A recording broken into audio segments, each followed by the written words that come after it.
Hey, what's happening, everybody? It is 11:45 on a Tuesday afternoon, a beautiful sunny Tuesday afternoon here in Vancouver, British Columbia. My name is Jeff, and I am a full-time reseller on eBay, Etsy, Marketplace, Craigslist, Hit Comics. I sell on Carrot. I think that's everything for now. And part-time YouTuber, I would say. I mean, I'm full-time, but I don't really make videos as much these days. But I'm starting to get that itch again, and I apologize for the long delays, guys. I know that it's not ideal. It's funny. It's like when you're not monetized, you put out content, boom, boom, boom, boom, boom, trying to reach that monetization goal. You get there and it's like, okay, after a couple months, you're like, okay, you know what? YouTube doesn't actually pay that much, and that's okay. And it just seems like, every time I go to make a video, life gets in the way. In fact, I'm going to give you guys a little bit of a life update. I don't think I mentioned this before, but things are going to get hectic over in the coming months. Basically, we're having our children's steps or half sister, I guess, come live with us because basically my youngest daughter essentially adopted her younger half sister a couple years ago, and my daughter and her partner are moving to Calgary for job opportunity. And so Sarah's going to be coming to live with us. In fact, I wouldn't be surprised if she finds her ways into one of my videos, because she's quite the personality. But so that's happening. I think it's happening. I think she's coming in May, I think. And there's a chance that my daughter, my youngest one, may actually come live with us before she moves, before she joins her partner in Calgary. And then my middle daughter and our grandchild and her husband are going to be coming to stay with us in the summer, I think in July. I don't think it's finalized. So we're going to have a really full house. And I just realized the other day, I'm like, I better get making some videos now, because I don't know how much time I'm going to have. In fact, we're already in the process of just trying to clean things up, minimalize things, and I've been helping my mother-in-law and my brother-in-law move, declutter their place. I've been getting a ton of inventory. In fact, I don't even know what, I think I'm just going to call, so as I sell items from that, those will all be zero costs to me. I don't have anything in those. I received a ton of stuff for free. So maybe I'll just call it the family collection. But yeah, I mean, and it's some good stuff, some cool, unique pieces. I've already sold some of the things. I've already shared with you guys some of the things. So yeah, I've been trying to list that. So I'm doing something a little different today. I'm trying to put you guys first. What I mean by that is, normally I wake up, go through, send out the offers, answer emails like this one I got. I mean, come on. So I had bought a spam hat, and I thought I had sold it locally, but the guy ended up ghosting me. And then it ended up selling on eBay for more money than I would have got locally, but then you got to subtract fees, so it probably would have been a wash, but it sold. And I don't remember, sometimes when I'm doing an upsell or when I'm sending out an offer, I'll be like, hey, I'll send out whatever percentage I discount that I do, and it changes depending on how expensive the price is and how much I've got in it, how much time it's been sitting around, how badly I want it to move, how crappy my sales are that day. There's a variety of factors that go into that. And then sometimes I'll be like, hey, let me know if this works for you. I can ship out tomorrow. I'm guessing, and so I'm guessing that I had sent this offer out on a Sunday, knowing that I'm going to be going to the post office on Monday. And then I went, shipped it off. When I say I'm going to do something, not just in my eBay life, not just on my reselling life, but in my life, like when I say I'm going to do something, I'm going to do it, right? It's like people oftentimes need endless confirmations, like, are you, just touching base, are you planning on coming tomorrow? Whether I have a meeting with a friend or whatnot, or I'm helping somebody, and I'm like, yeah. And then they'll message me tomorrow, just confirming, are you coming today? I'm like, yes, I'm coming today. I said I'm going to be there at a certain time. That's kind of like my superhero power is I am on time almost no matter what. So the person accepted the offer. I shipped it out. I didn't upload the tracking. I don't on Maria's account. I'm kind of lax with uploading the tracking on that one. I know I'm a horrible reseller. In fact, I am a horrible reseller. We should all start a group of horrible resellers anonymous. I never claimed to be the best seller. I am a good seller in my eyes, but there's things that I do that other people would be like, oh, what? You don't do this or you don't do that. You don't have, same day shipping, or you don't offer returns. Yeah, I'm a horrible reseller. But anyhow, I get this email today. Like it's buyers like this, which I'm like, what planet are you from? Are you shipping the hat? You said you would ship it Monday. It is Tuesday. Or am I getting my money back?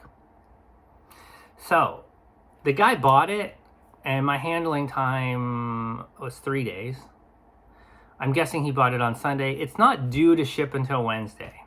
Yes, I told him I would ship it on Monday, and yes, I did ship it on Monday. But on what planet does he think that if it doesn't ship on the day that, like, it's still shipped, even if it shipped today, it would have shipped early. On what planet does he think that he's entitled to a refund? Like, it's buyers like this. Like, I'm already, like, it was a brand new hat. There's nothing that could go wrong with this transaction unless the post office just damages the box. I mean, it shipped in a box. Yeah, so I'll let you know how this one goes. But, I mean, it's just like buyers like this, which encourage me to do kind of like what I'm doing, like the plans that I'm doing. And I'm going to share with you that. And then we're going to get into some what solds, because I want to get caught up on at least one of the accounts today. There was nothing special about this video, but I do want to go into a different direction with this channel as we come up on the year anniversary, which I'm not even sure. I think it's May. I think it was in May when I started. But I'm going to talk about that as long as I don't get off on too many tangents. So let me get back to, I'm trying to do something a little different today. You wake up, you do all the things that you're supposed to do. And then with eBay, send the offers, answer emails. Now we've got to do store resets, or, partial resets, or experiment on, endless. I didn't sign up. I didn't sign up for this, right? I didn't sign up for all the BS, all the hoops that eBay's trying to make us go through for the sales that they're giving us now. And yeah. So I thought, you know what? I'm just going to make this video. And my least favorite part about making the videos are doing the thumbnails and creating the title. I honestly feel like, for me, if it was just turning the camera on and talking, I can do that every day. But then you got to do all this other stuff. You got to, like, find this title, and, it's like, I don't like that aspect of YouTube at all. And maybe I just need to get over it. because it's what you got to do. But those are that, and all the extra hoops that we have to jump through, that's time consuming with eBay. And for that reason, I'm trying to think. I want to make sure I'm covering everything that I wanted to talk about.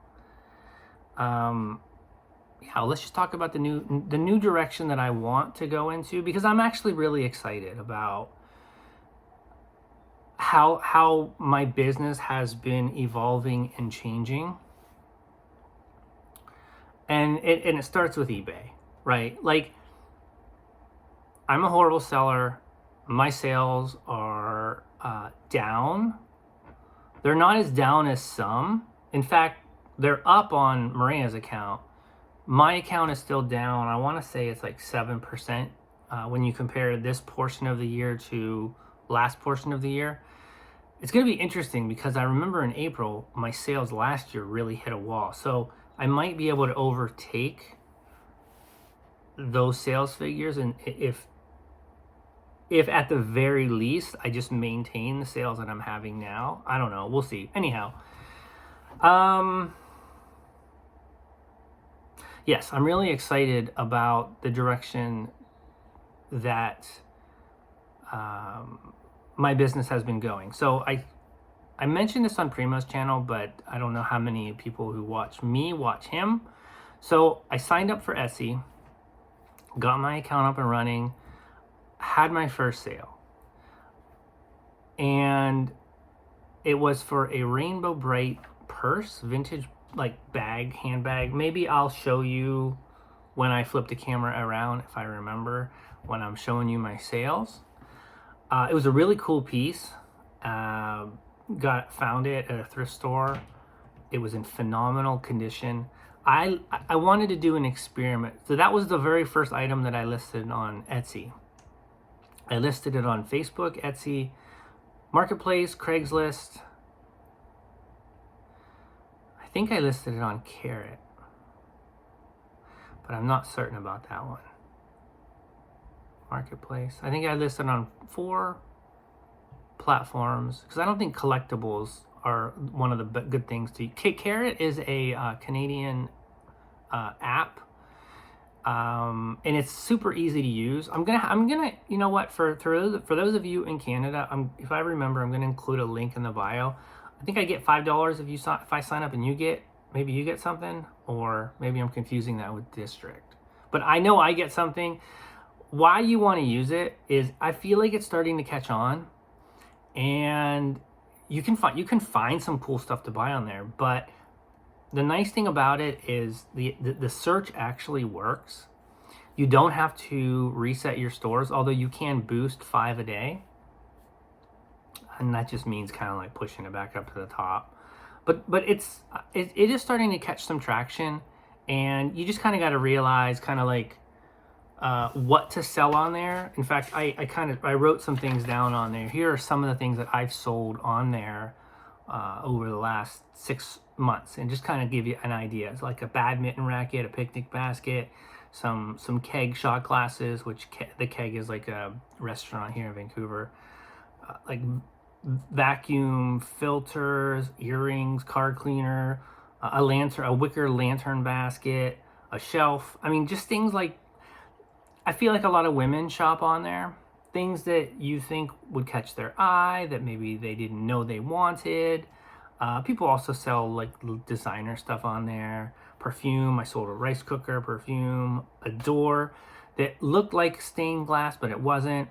And it's really easy to list on there. Like for me, the ease of listing is everything. So anyhow, getting back to Etsy. So I sold this bag, and what was cool about it was I play around with pricing a little bit when it comes to, different platforms, because obviously I can charge a little less if I'm selling it locally than I can if I'm selling it on eBay, because I don't have those eBay fees. And but sometimes I get more locally. It depends because you got to factor in the shipping and handling. And So it was $93 on eBay.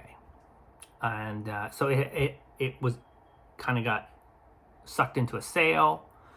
And I had best offer on eBay. I had best offer on Etsy. I'm still very new to Etsy. Like, there's a lot of things I don't understand about it. So if any of you guys sell on Etsy and you want to share some tips or things that you think a new seller might find useful, I kind of want to rely on you guys for a little bit. Yeah, like, okay, I'll get to that in a second. So anyhow, Darth, if you've noticed, this has all been one take. I used to do all my videos in one take. It is when I didn't know how to splice videos together. So I'm trying to go as long as I can before I run out of things to say, and then I have to stop and realize what else I would need to add to this. So, and if you're not watching Darth Thrifter, he's doing a really great video series about how to escape the eBay matrix and get out of promoted listings. Last night was his most optimistic video. It was really nice to see him so happy. He was dancing on cam. Definitely go check that out if for anything. Help him. He's at like 550, 560 subs. Let's try to get him up to 1,000. I think once he hits 1,000, he's gonna probably, I think he'll make dancing a regular thing on his channel. But yeah, it'll be nice to see what he does once he's monetized. I can tell he's getting more and more excited. He's getting excited because he's finally starting to see the light at the end of the tunnel about getting out of promoted listings. And yeah, more on that later. So I listed this bag, sold on Etsy. It went for $100 and what did it go for? $110. So here's my first question for Etsy people. It sold for $110, and I noticed yesterday that they sent me my money, which I was expecting them to hold on to it for a while, because I've heard people talk about how Etsy holds back funds for a while. And I thought, this being my first sale, I was expecting them to hold on to my funds for at least 30 days. And then I get a notification saying your money is on its way, and it was like $103.50. Boop, boop, boop, boop, boop. They only took $6.50. That's like not even 10%. So what are the final value fees, I guess we should call them, for Etsy? And then the other thing that I'm slightly confused about is apparently you're opt into this Etsy advertising partner program. It's kind of like promoted listings. So you're opted in, and if I'm understanding it correctly, Etsy chooses which listings to promote, and if if a buyer clicks on that ad, goes to your store, buys it, then you're kind of charged a 15% advertising fee. So my question is, what are the final value fees? Because I thought they were like 12 or 13%. And then if you're being charged another 15% for the advertising partner program, so 2 questions, total 3 questions. What are the final value fees for Etsy? What is the total fees you pay if somebody if a buyer clicks on a promoted listing, let's just call them that, and then goes and buys something? So, is that like 25% that you're ending up paying to Etsy? So let's be clear. First question, what are the final value fees without promoted? What are the final value fees total? What are the fees total for an item sold, including final value fee and promoted listing? And then number 3, apparently you can opt out of this program, and then I believe once you hit 10,000 sales in a 365 calendar year, once you go over that, you're automatically put in it for good. So my third question is, do you recommend new sellers opt in or stay opted out until you have to go into it? Because here's what I did. I only have 7 items listed on my Etsy right now. I'm trying to do things right. I'm trying to decide what items to sell on Etsy. I literally just discovered the traffic page of Etsy in the back office, and I did turn it off, and that was the first day since I started. I had no visits, no views, no visits. So I'm wondering, like, I'm trying to do this balancing act where if I'm not in the partner program, then I'm probably not going to be getting any views. If I am in the partner advertising program, I'm going to get views, but I'm going to have to just realize that a certain percentage of these sales are going to go promoted. Which leads me to the conclusion that I guess we're entering a phase of reselling where they want more money. They're coming for your money. It's sad in my mind. It's sad when, for example, with eBay, where they want more money, but they're not actually doing anything more to earn that money. In fact, one could argue that promoted listings actually hurts your traffic. And, you know, we all talk about the garbage impressions that they have to fulfill to kind of meet their, you know, at the very minimum to do what they say that they're doing when they're promoting our listings and getting them promotions. I personally still don't think promoted listings actually works the way it's supposed to work. You know, because they literally halved our sales, and then they came at us and be like, oh, you know, come, you know, you can earn more money. They failed to say that they basically took away our views, but they're going to give them back to us, but you got to pay more. But promoted listings is almost laughable to me at this point. And I'm kind of over it.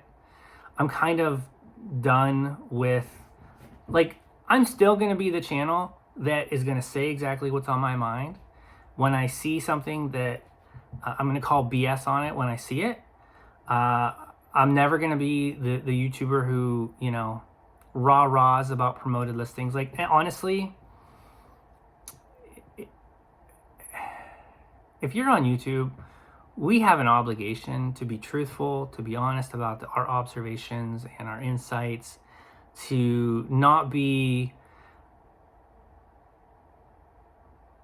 to be transparent, and to just always have viewers' interest in mind. If you're a YouTuber and you're talking about how much you love promoted listings, I'm sorry, but you're clearly paid off, because I don't know what 80% Jamie Ione is talking about these people who love promoted listings. Like, anyhow, a viewer who will remain nameless, but it's relevant, I'm going to share this. He is we converse quite a bit on email. The dude sells a lot. He sells more in a year than I do in a quarter on my store. The guy is a beast. You know who I'm talking about. And he messages me the other day, and he was talking about how, you know, his sales were just horrible. And he rarely talks about bad sales, because he shows me, he takes screenshots of his numbers. He shared with me his store, which I forget what it is, by the way. Anyhow, he goes, I think I know why my sales have been so horrible over these last couple of days. He said he got a phone call from eBay. He almost didn't answer it. And he goes, a female rep asked me how my sales were going. Okay, first off, they know how your sales are doing, right? Like, how cliche is that? How are your sales doing there, buddy boy? Like, and essentially they were calling to let them know if this seller was aware that you could get more views with promoted listings. So essentially, eBay has now resorted to cold calling its sellers to try to get more money out of it. Like, in a day and age where eBay is cutting back and they're making it harder and harder for us to even get a hold of customer service. That's the other thing I don't like about Etsy. Oh, I'll come back to that. I'll come back to that because I want to share something with you guys.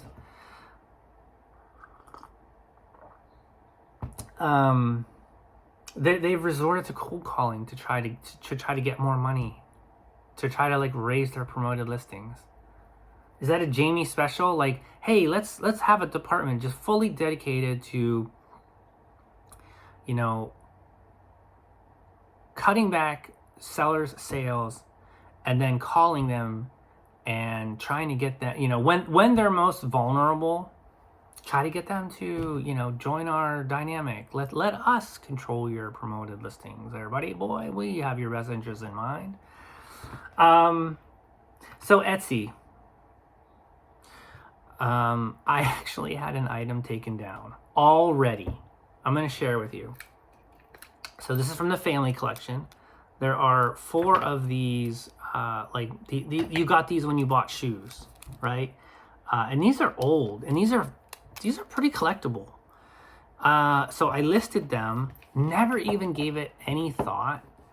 Listed them on eBay and on Etsy, and then boom, it was taken down off Etsy. I was like, what the heck? So I look, and I thought, well, maybe it was a mistake. And I know that these were real, but I didn't even think about that because I know my brother-in-law, he's big into Nike. Yeah. Anyhow, I get an email from Etsy, and they say we've taken down a listing because it could violate, and we're gonna take a look at it, and if it's okay, we will relist it. If it is not okay, it will stay deactivated. It's like, okay. I'm like, now I tried to find a way to contact Etsy. Like, I couldn't even find a way to email Etsy. I know there's like a page, but it basically takes you in this endless loop.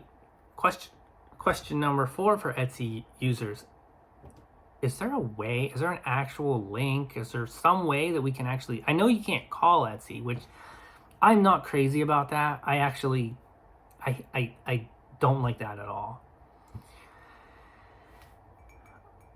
I don't like...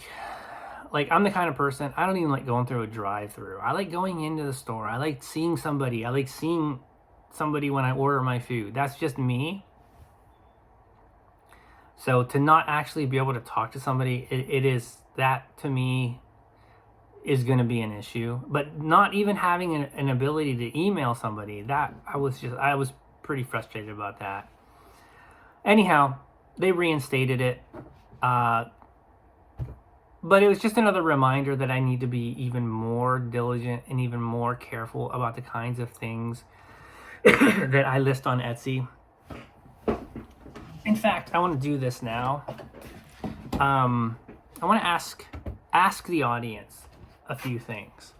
So I picked up some original paintings at a thrift store. Now, these are not like anything special, but I think they're cool. And I think that they are something that, you know, fans of like Sailor Moon, fans of Steven's Universe, fans of, you know, like anime, or maybe not even anime, but I don't know. We'll see. Maybe they won't sell. But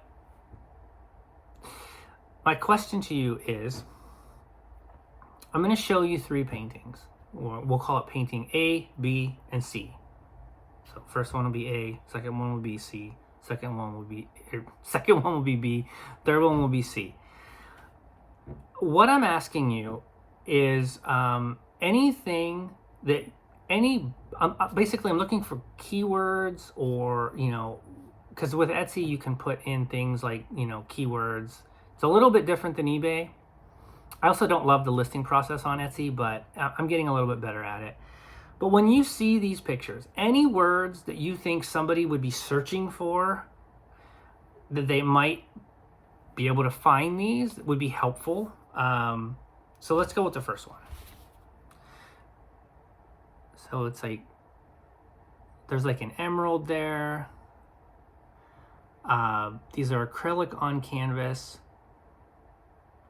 And so I guess I have a sub question here for Etsy users. So this, I don't know who this is. I don't know if this is just somebody that it was in this person's mind.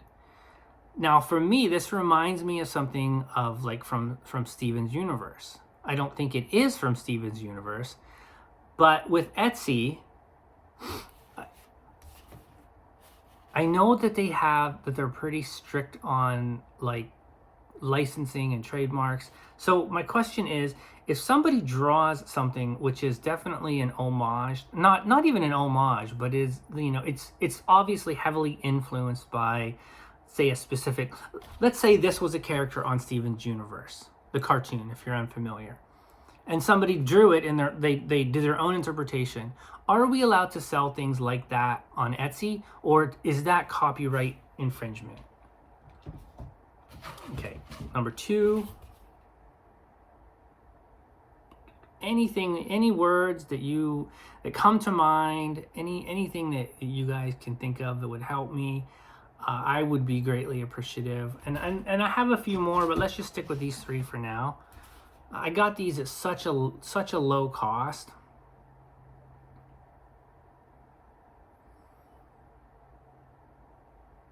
Okay, so you can pause it maybe if I didn't hold it there long enough, or go back. I don't want to spend too much of the video just holding up these paintings. But all right, so where am I at?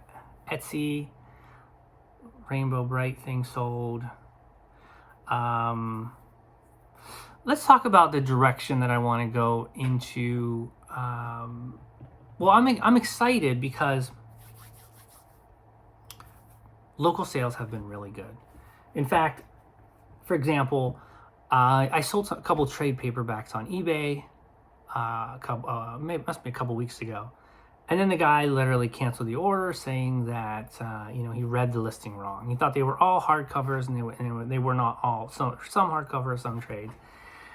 And then I relisted it back on eBay. And then last night I found another trade in that series in my overstock. So then I added it to that listing on eBay. And then I'm like, you know what? On my Facebook account, on my original, the OG marketplace, I now have 4 marketplace accounts. That's another story as to why. And some of you probably already know, but I listed that lot on Marketplace because on that Marketplace account, I'm also in a couple comic groups. I listed it last night. Somebody messaged me and they were like, is $30 the price for all of them? And I was like, yeah. And then in my listing, I had put something to the effect of, I have other comics and things for sale online. Contact me for details. So it looks like this guy's going to probably buy these locally, and I'm probably going to get a chance to upsell him on some other things that I have.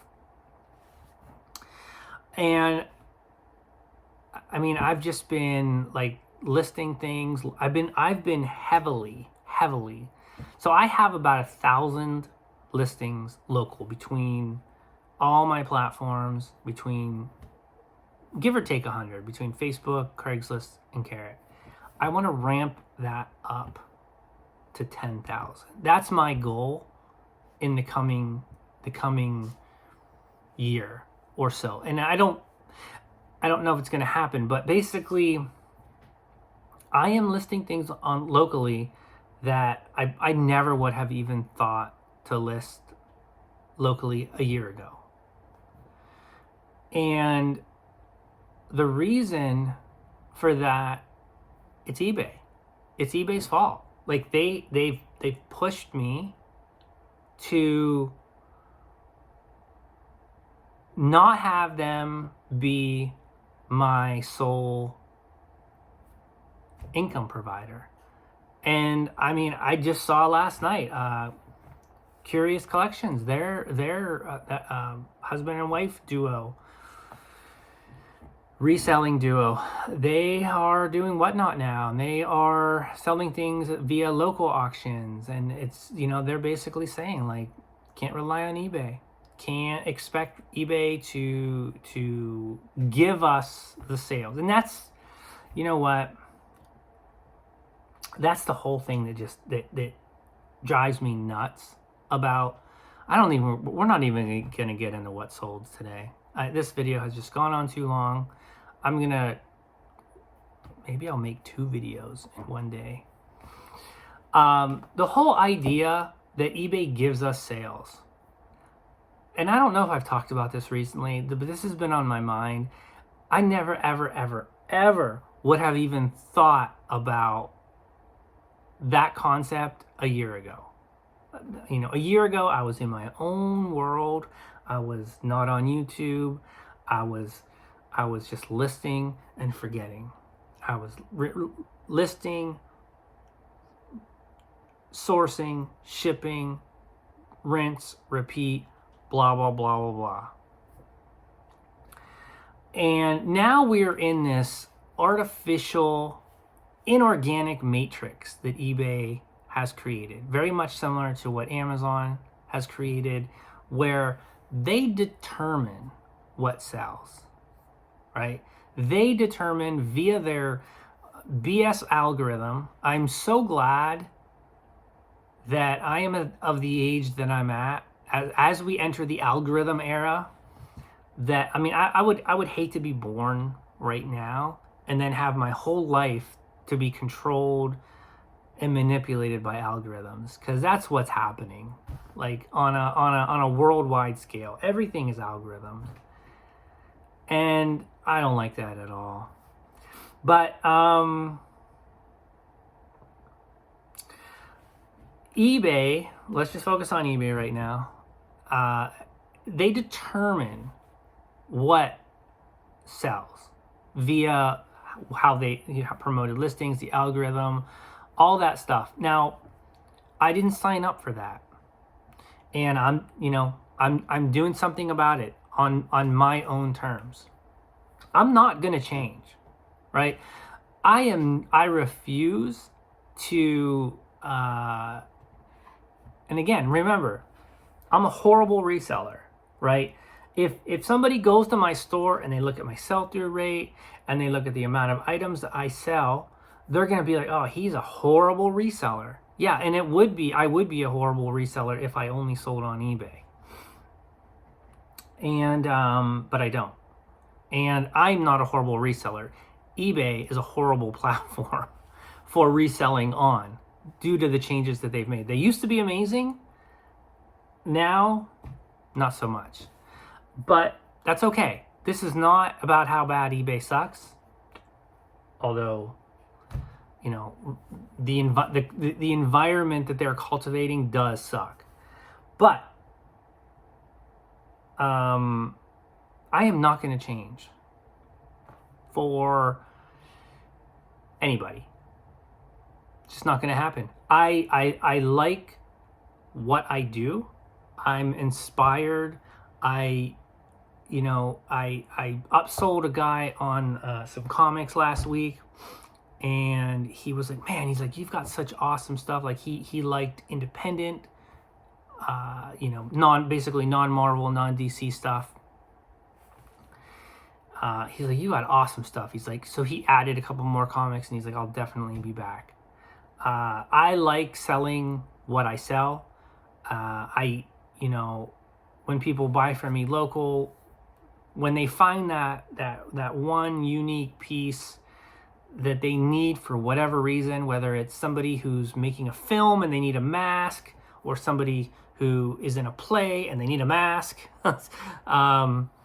or a guy needed an adapter. He was going on a trip, and he realized that he needed this specific adapter, and these are all local sales. Like I get enjoyment, I get renewed energy. That's what reminds me of why I do what I do. I don't do what I do to sell whatever high sell-through rate item eBay wants you to sell. I don't do what I do because of that. I sell what I sell because I like what I sell. I find value in things, and I'm not going to change. And here's why I'm not going to change. No, I'm not going to change to suit eBay's whatever they want us to sell. If I change now, let's say I changed my whole business model, scrapped what I was doing. Well, who's to say in a year or 2 years, eBay's not going to come around and be like, you know what? We're going to go back to the old grassroots, this is, find anything platform. Who's to say they're not going to like make a change and go back to their roots? And then what? I've shifted and I've changed my whole business model. I've gone out and I've, sourced all this other stuff and it's not going to happen. It's not going to happen, eBay. I'm not going to bend a knee to you. And if I have high sell-through rate stuff, or I have stuff that is very, very unique, I will list it on eBay. But you better well know that I'm listing, like for example, that Notorious B.I.G. cassette with a couple other cassettes. I knew that would sell. And so I made a concentrated effort to list it on all my platforms, and it ended up selling locally. That's the other thing too, is I did not have a single watcher on that Rainbow Bright. We are going to do one take today. Damn it. One take for you, Darth. I did not have a single watcher on that Rainbow Bright thing on eBay. On Etsy, 3 people had added it to their watch list, and 1 person added it to their cart, I guess. So, I don't know. Yeah, I don't know what eBay's up to. Somebody is winning at eBay. It's not me. Maybe it's you. Maybe it's you who's watching, and that's okay too, right? Because I'm winning at the local game, and hopefully,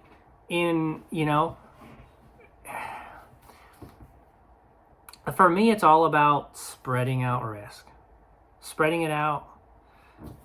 And I think that's why I'm almost feeling better about eBay, because they don't have all the power over me that I feel like they once had. And Jack and I are testing something else that he had come up with right now. I'm still undecided as to whether I think it's effective or whether it's not. I will say this, and it's still too early to tell. I'm only into 6 days, and I think we should probably do it for at least a month before we decide if it's worth sharing. But we're both kind of at the point where, he said something to me that I was thinking the other day. He's like, you know what? He's like, I'm exhausted. I'm done with trying to, counteract whatever algorithmic changes they make, because it could be that whatever we do, it's possible that AI and the algorithm is learning to just adapt, so whatever we do, like for example, the reset used to be extremely effective. Now it's muted. It still gives us something, but it's muted now, and who's to say that it's not going to be more muted in the future as they, we pivot, they pivot, we pivot, they pivot.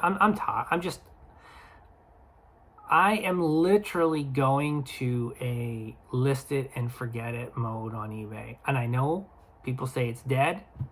I don't care. One thought that I had is maybe in time, buyers will learn the proper way to search on eBay, right? Because there's a learning curve for everyone. And, you know, we all know the search is screwed. And we know why it's screwed. It's because, you know, they throw all that garbage up there trying to get people to buy things that they aren't actually searching for. And, yeah, list it and forget it. That's kind of like where I'm at. I'm gonna list it on multiple platforms. Forget it. Just keep plowing forward. Oh, the other thing so what Jack said to me was, he's like, I'm just tired. I'm tired of, you know, doing all these things. You know, he's like, after this test, I'm just gonna try and pick the one thing that seems to be the most productive or successful and do the least harm on our accounts, and then just move forward, right? Because, you know, he signed up for Etsy. He's also on Posh. He does Mercari, and it's, you know, there's and not all of those platforms are like Mercari's. You know, I know some people do well on it, but I don't know anybody who's killing it on Mercari. So yeah, you know, it's getting to the point where I just want to do what I'm doing and not be worried about eBay. And I feel like I'm getting there, and it feels good, and I want more of that. So as we approach, you know, a year of putting out videos, the worst year of reselling from not from a dollar figure, because I actually made money last year, but I worked harder, and I want to work harder this year, but I want to work harder at diversifying and, you know, getting out from, my goal is to get out from promoted listings completely. And that's the one thing that I like about this thing that Jack and I are working on, is it does seem to, like, I think 11 of my last 13 sales were organic, which is phenomenal. Yeah, 11 out of my last 13 have been organic.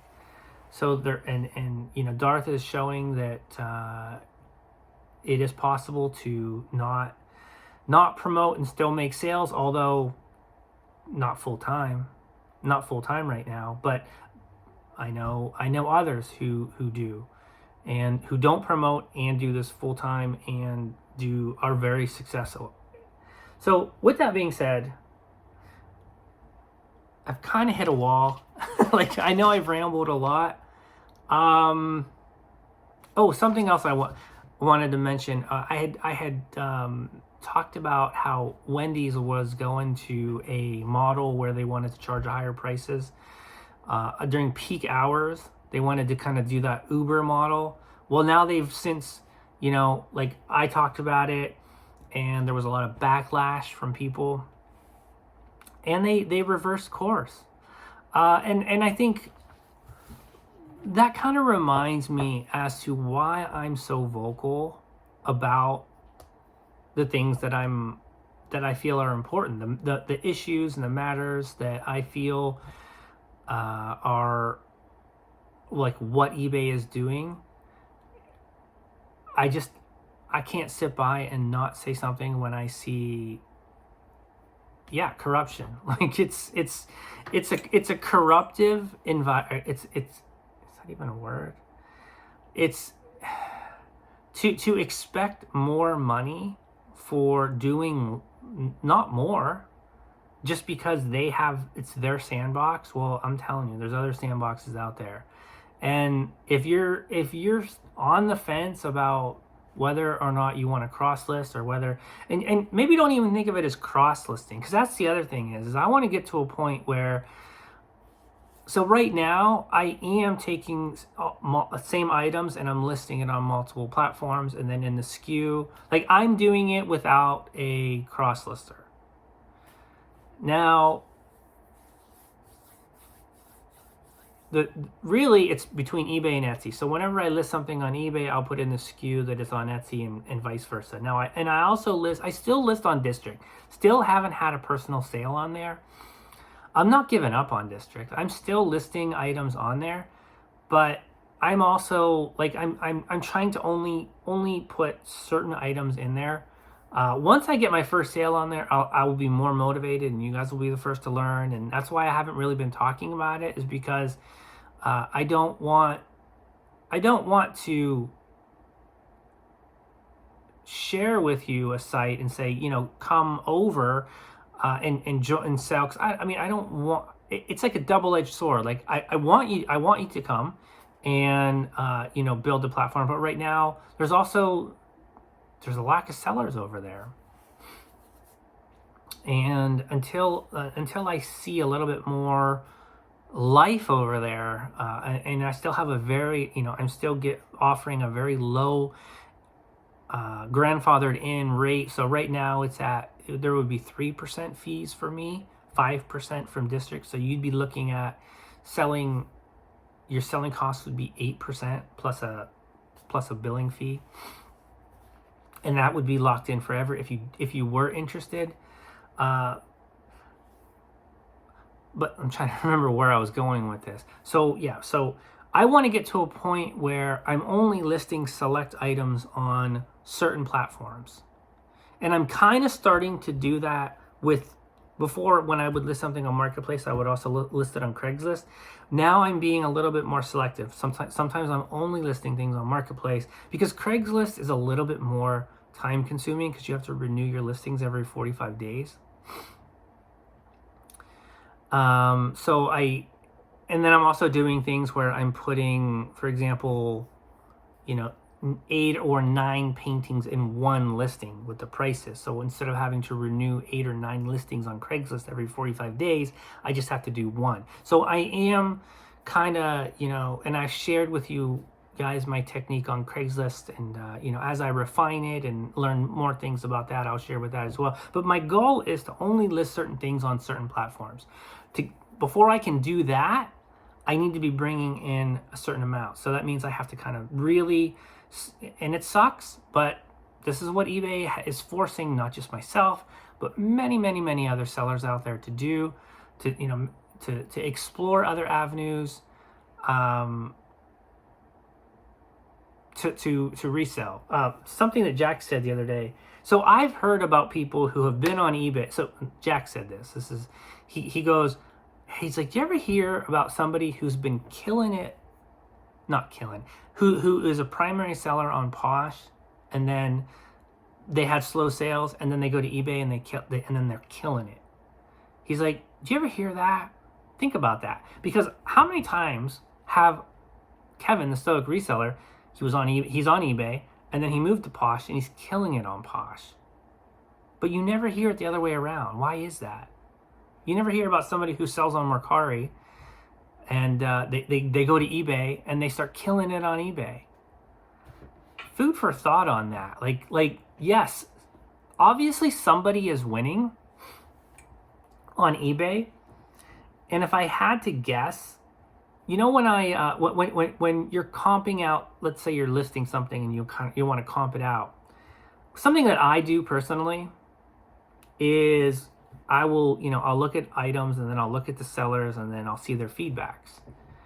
Not anytime, but oftentimes if I have spare time, I'll check out their feedback, and I'll see kind of what their negatives say. Because I do like to kind of like see what other people are receiving negatives, whether it's an authentic negative, whether it's a BS negative that eBay's allowing on there. And there have been times where I've been like wanting to do like a little bit of a skit show where it comes to like reading some of these feedbacks, because some of them are utterly ridiculous that I can't believe that eBay allows. Other times it really does show you. So the people that I think are winning on eBay are some of these big volume sellers. I mean, they're doing like so many, but then when you go in their feedback, they have like 700 negatives over the course of the year. Yeah, they might have 20,000 positives, but 700 negatives. And this is why I believe the whole best practice, the better buyer practice experience, blah, blah, blah. It's all BS. Because if eBay actually cared about the buyer experience, they wouldn't allow. Yes, I realize the more volume you sell, the more issues you're going to have. It is a given. But when you are seeing feedbacks, buyer doesn't respond, buyer sent wrong item, blah, blah, blah, blah, blah. I mean, these are bad sellers that should not be on the platform, no matter how much volume they do. Why are these people not being held to the same? People talk about, Pete talks about getting one negative and his account is strapped. But yet you get all of these massive sellers out there that have hundreds and hundreds and hundreds of negatives. Clearly, it's not affecting their accounts. I don't like double standards. I don't like double standards at all. And until eBay actually turns into the platform that I think that is a respectable platform, that they don't manipulate their sellers, they don't think of us as this cash cow where they just milk and milk and milk, and anyhow, guys, I cannot believe I've rambled on for 56 minutes. I guess this is what happens when you don't make a video in 8 days. Again, I apologize. I love all of you guys. I feel very happy to be part of the community that we have here. And yeah, peace and blessings to you guys. If you're still here, do all the things that help this channel, because I would appreciate that. And I'm here for you guys. We'll talk to you guys soon. And yeah, cheers.